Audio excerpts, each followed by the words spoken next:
ನಮಸ್ತೆ, welcome to ಜಗಲಿಕಟ್ಟೆ. ಇವತ್ತು ಏನೆಲ್ಲ ರೆಡಿ ಇದೆ ಅಂತ ಕೇಳ್ಕೊಂಡು ಬರೋಣ ಬನ್ನಿ. ಅಕ್ಕ, ಜಗಲಿಕಟ್ಟೆಲಿ ಕಲಾಂ ಕೆ ಸಲಾಂ ಎಪಿಸೋಡ್ನ ಇನ್ನೊಂದ್ಸಲ ಕೇಳಬೇಕು ಅನಿಸ್ತಾ ಇದೆ. ಖಂಡಿತವಾಗೂ ಕೂತ್ಕೊಂಡು ಕೇಳೋಣ. ನೀನು ನೆನ್ಪು ಮಾಡಿದ್ದು ಒಳ್ಳೇದಾಯ್ತು. ಕಲಾಂ ಸರ್ ಹಾಗೇನೆ ಜ್ಞಾನದ ಬೆಳಕನ್ನೇ ಹರಿಸಿರೋ ಇನ್ನೂ ಹಲವಾರು ವಿಜ್ಞಾನಿಗಳನ್ನು ನೆನ್ಪು ಮಾಡ್ಕೊಳ್ಳೇಬೇಕಾದ ದಿನ ಇದು. ಹೌದಾ? ಏನ್ ಸ್ಪೆಷಲ್ ಇವತ್ತು? ಇವತ್ತು ಅಂದರೆ ಫೆಬ್ರವರಿ 28 ರಾಷ್ಟ್ರೀಯ ವಿಜ್ಞಾನ ದಿನಾಚರಣೆ, ನ್ಯಾಷನಲ್ ಸೈನ್ಸ್ ಡೇ. ಓ, ವಿಜ್ಞಾನಕ್ಕೆಂತಾನೆ ಒಂದು ಸ್ಪೆಷಲ್ ಡೇ. ಹೌದು. ವಿಜ್ಞಾನ ಮತ್ತು ಅದರ ಪ್ರಾಮುಖ್ಯತೆ ಪ್ರತಿಯೊಬ್ಬರಿಗೂ ಗೊತ್ತಿರಬೇಕು.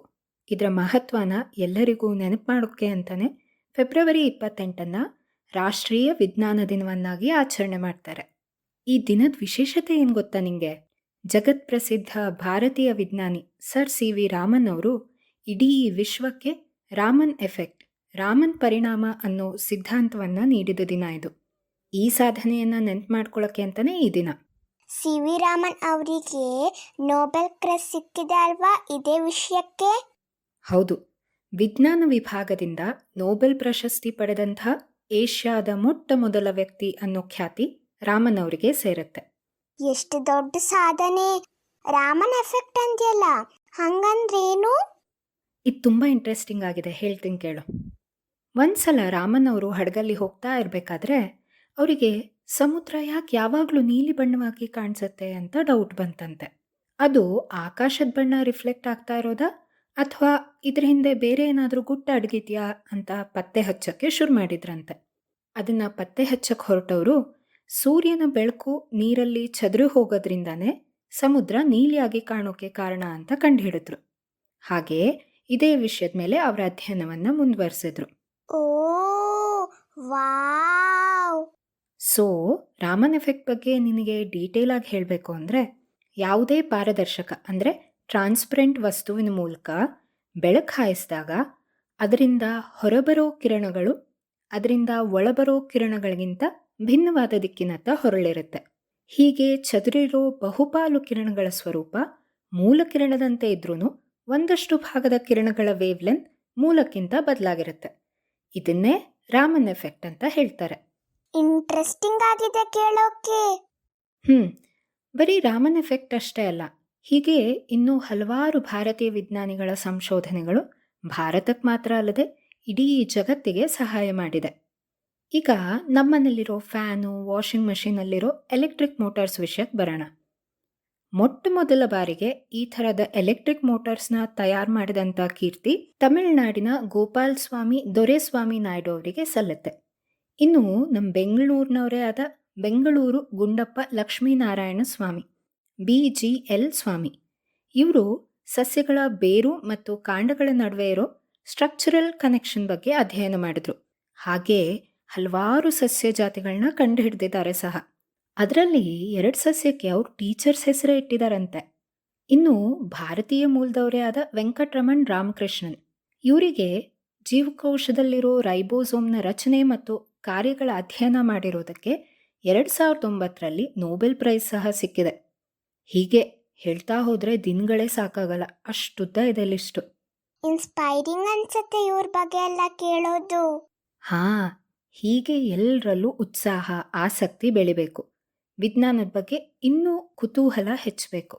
ನಿಂಥರ ಪುಟ್ಟ ವಿಜ್ಞಾನಿಗಳು ಯಾಕೆ, ಏನು ಅನ್ನೋ ಪ್ರಶ್ನೆಗಳಿಂದ ಹೊಸ ಹೊಸ ಆವಿಷ್ಕಾರ ಮಾಡೋ ಹಾಗಾಗಲಿ ಅನ್ನೋದೇ ನಮ್ಮ ಆಶಯ.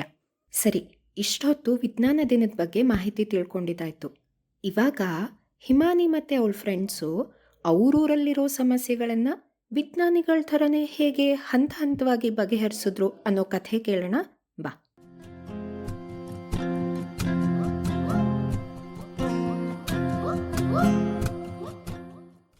ಕುಮಾವೆಂಬ ಊರು. ಈ ಊರು ಹಿಮಚ್ಛಾದಿತ ಅಂದರೆ ಹಿಮದಿಂದ ಕೂಡಿದ ಗುಡ್ಡಗಳ ಹತ್ರ ಇದ್ರೂ ಇದು ಒಣಗಿದ ಪ್ರದೇಶ ಆಗಿತ್ತು. ಊರು ಅಂದರೆ ತುಂಬ ಜನ ಇರ್ತಾರಲ್ವಾ, ಅವರಲ್ಲಿ ಹಿಮಾನಿ ಮತ್ತು ಗುಲ್ಲು ಕೂಡ. ಮೊದಲೇ ಹೇಳ್ದಂಗೆ ಕುಮಾವ್ ಊರಲ್ಲಿ ಬೇಸಿಗೆ ಕಾಲದಲ್ಲಿನೂ ನೀರಿನ ಅಭಾವ ತುಂಬಾನೇ ಆಗ್ತಿತ್ತು. ಆಗ ಹಿಮಾನಿ ಮತ್ತೆ ಗುಲ್ಲು ಅವರ ಅಪ್ಪ ಅಮ್ಮನ ಜೊತೆಗೆ ಮನೆಯ ತಗ್ಗಿನ ನೀರಿರೋ ಪ್ರದೇಶದ ಕಡೆಗೆ ಹೋಗಿ ಅಥವಾ ಸಂಪಿನ ಕಡೆಗೆ ಹೋಗಿ ನೀರು ತರೋದಕ್ಕೆಲ್ಲ ಸಹಾಯ ಮಾಡ್ತಾ ಇದ್ರು. ಆಗ ಹಿಮಾನಿ ಯೋಚಿಸೋಳು, ಓ, ಅಲ್ಲಿ ಕಾಣಿಸ್ತಾ ಇರೋ ಆ ಹಿಮ ಇರೋ ಗುಡ್ಡದಿಂದ ನಮ್ಮೂರಿನ ಕಡೆಗೂ ಈ ಬೇಸಿಗೆ ಸಮಯದಲ್ಲಿ ಹಿಮ ಕರಗಿ ನೀರ್ ಬರೋ ಹಾಗಿದ್ರೆ ಎಷ್ಟು ಚೆನ್ನಾಗಿರ್ತಿತ್ತಲ್ವಾ ಅಂತ. ಬೇಸಿಗೆ ಕಾಲ ಶುರುವಾಗಿತ್ತಲ್ವಾ. ಹಾಗೆ ಆ ಊರಲ್ಲಿ ಒಂದು 10 ದಿನದ ಬೇಸಿಗೆ ಶಿಬಿರನು ಪ್ರಾರಂಭವಾಗಿತ್ತು. ಅದಕ್ಕೆ ಹಿಮಾನಿ, ಗುಲ್ಲು ಹಾಗೆ ಆ ಊರಲ್ಲಿರೋ ಮಕ್ಕಳೆಲ್ಲ ಹೋಗಿದ್ರು. ಸಮ್ಮರ್ ಕ್ಯಾಂಪ್ ನೀವು ಹೋಗಿದ್ರೇನೋ ಅಲ್ವಾ? ಸರಿ, ಕಥೆ ಮುಂದೇನಾಯ್ತಪ್ಪ ಅಂದ್ರೆ, ಈ ಬೇಸಿಗೆ ಶಿಬಿರದಲ್ಲಿ ರೀನಾ ಅನ್ನೋರು ಕಲ್ಸೋಕೆ ಮುಂಬೈಯಿಂದ ಬಂದಿದ್ರು. ಅವರು ಎಲ್ಲಾ ಮಕ್ಕಳ ಹತ್ರನೂ ಸಿಕ್ಕಾಪಟ್ಟೆ ಪ್ರಶ್ನೆ ಕೇಳೋರು. ನಿಮ್ಗೆ ಶಾಲೆ ಅಂದ್ರೆ ಇಷ್ಟನಾ? ಯಾಕಿಷ್ಟ ಇಲ್ಲ? ನೀವು ಹೇಗೆ ಶಾಲೆಗೆ ಬಂದು ಹೋಗಿ ಮಾಡ್ತೀರಾ ಅಂತ. ಒಂದಿನ ಹಿಮಾನಿ ಹತ್ರನೂ ನಿನ್ನ ಹೆಸರಿನ ಅರ್ಥ ಏನು ಅಂತ ಕೇಳಿದ್ರು. ಆಗ ಹಿಮಾನಿ ಹಂಗಂದ್ರೆ ಹಿಮ ಅಂತ ಹೇಳಿದ್ಲು. ಈ ಮಕ್ಕಳಿಗಂತೂ ತುಂಬಾನೇ ಖುಷಿ ಈ ಬೇಸಿಗೆ ಶಿಬಿರದಲ್ಲಿರೋದಕ್ಕೆ. ಹಿಮಾನಿಗಂತೂ ಖುಷಿ. ಒಂದಿನ ಅವ್ರಿಗೆಲ್ಲ ರೀನಾ ಅವರು ಒಂದು ಆಟ ಆಡಿಸಿದ್ರು. ಆಟ ಏನಪ್ಪ ಅಂದ್ರೆ, ಶಿಬಿರದಲ್ಲಿರೋರೆಲ್ಲ ಒಬ್ರು ಮತ್ತೊಬ್ಬರಿಗೆ ಅವ್ರಿಗಿರುವಂಥ ಸಮಸ್ಯೆ ಅಂದ್ರೆ ಪ್ರಾಬ್ಲಮ್ ಅನ್ನ ನೆನೆಸ್ಕೊಂಡು ಅದನ್ನ ಪ್ರಶ್ನೆ ರೂಪದಲ್ಲಿ ಹೇಳಬೇಕು. ಇನ್ನೊಬ್ರು ಆ ಸಮಸ್ಯೆಗೆ ಸಂಬಂಧಿಸಿದ ಹಾಗೆ ಪ್ರಶ್ನೆ ಕೇಳ್ತಾ ಹೋಗೋದು.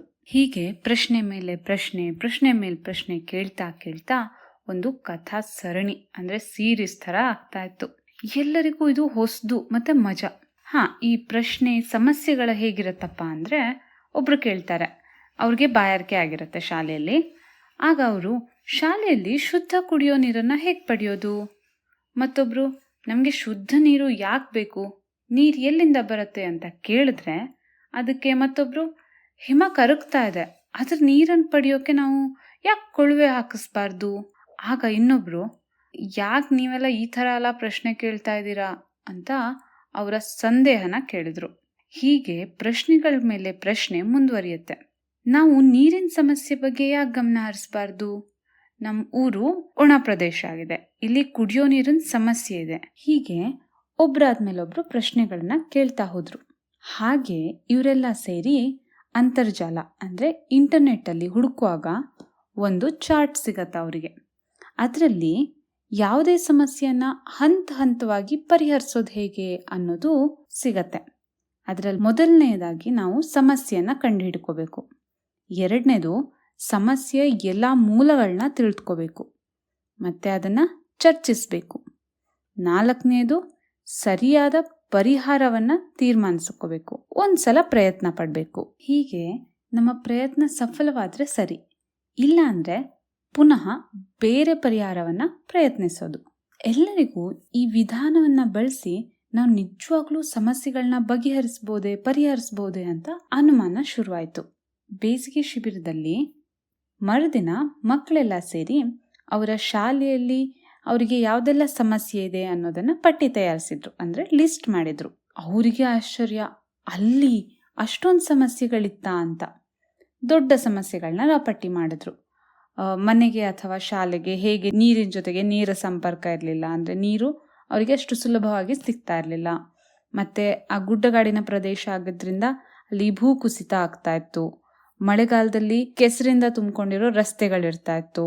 ಮತ್ತೆ ಮಳೆಗಾಲದಲ್ಲಿ ಅವ್ರಿಗೆ ಅವರ ಸಾಕ್ಸ್ಗಳಿಗೆಲ್ಲ ಜಿಗಣೆಗಳು ಅಂದ್ರೆ ಲೀಚಸ್ಗಳೆಲ್ಲ ಹತ್ಕೋತಾ ಇದ್ವು. ಅವ್ರಿಗೆ ಸ್ಕೂಲ್ಗೆ ಹೋಗೋಕ್ಕೆ ಕಷ್ಟ ಆಗ್ತಾ ಇತ್ತು. ಅವ್ರ ಊರಲ್ಲಿ ಹತ್ರದಲ್ಲೆಲ್ಲೂ ಒಂದು ಆಸ್ಪತ್ರೆ ಆಗಲಿ ಒಂದು ಕ್ಲಿನಿಕ್ ಆಗಿ ಸಿಗ್ತಾ ಇರಲಿಲ್ಲ.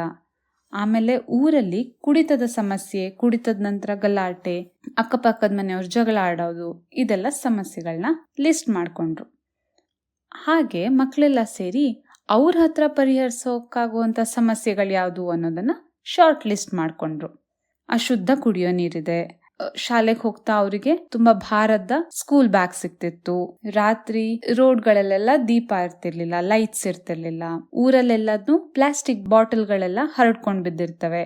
ಈ ತರ ಸಮಸ್ಯೆಗಳನ್ನ ನಾವು ಸುಲಭವಾಗಿ ಪರಿಹರಿಸಬಹುದು ಅನ್ನೋದನ್ನ ಅವರು ಲಿಸ್ಟ್ ಮಾಡ್ಕೊಂಡ್ರು.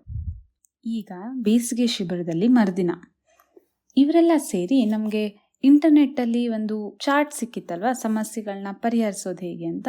ಅದರಲ್ಲಿ ಹೇಳಿದ ಸ್ಟೆಪ್ಸ್ಗಳ ಮೂಲಕನೇ ಇವರು ಸಮಸ್ಯೆಯನ್ನ ಪರಿಹರಿಸೋಕೆ ಶುರು ಮಾಡಿದ್ರು. ಮೊದಲಿಗೆ ಸಮಸ್ಯೆಯನ್ನ ಗುರುತಿಸೋದು. ಶಾಲೆಯಲ್ಲಿ ಶುದ್ಧೀಕರಣಗೊಳಿಸದೇ ಇರುವಂತ ಕುಡಿಯೋ ನೀರು ಇರೋದು.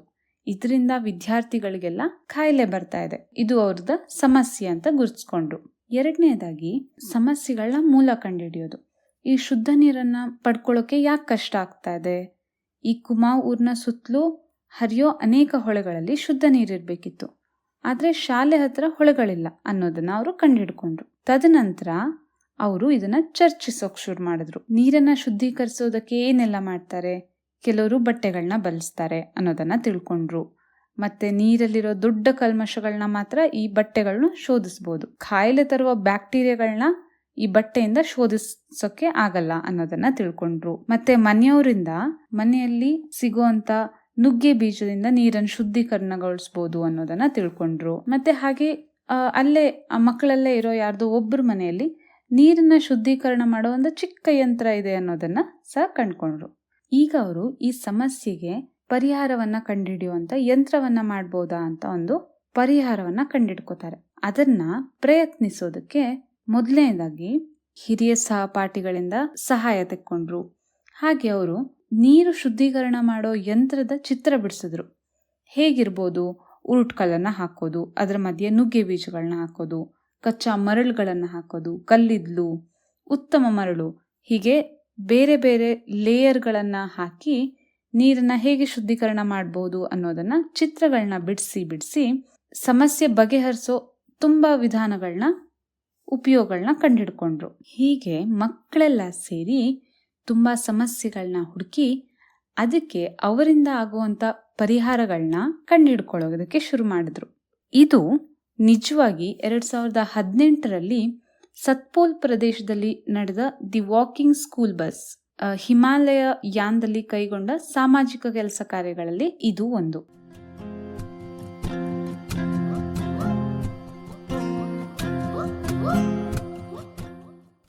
ಹಿಮಾನಿ ಕಥೆ ಕೇಳಿದ್ರಿ. ಈ ಬಾರಿ ನೀವು ವೈಜ್ಞಾನಿಕವಾಗಿ ಯಾವುದಾದ್ರೂ ಪ್ರಯೋಗ ಮಾಡಿ ನೋಡ್ತೀರಾ?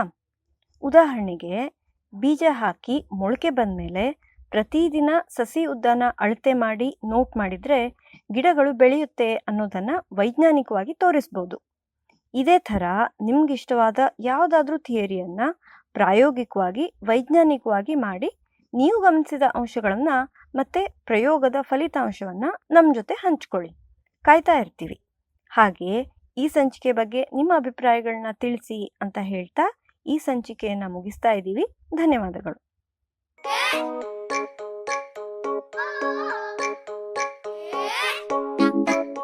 Bur bur bur. Bur bur bur.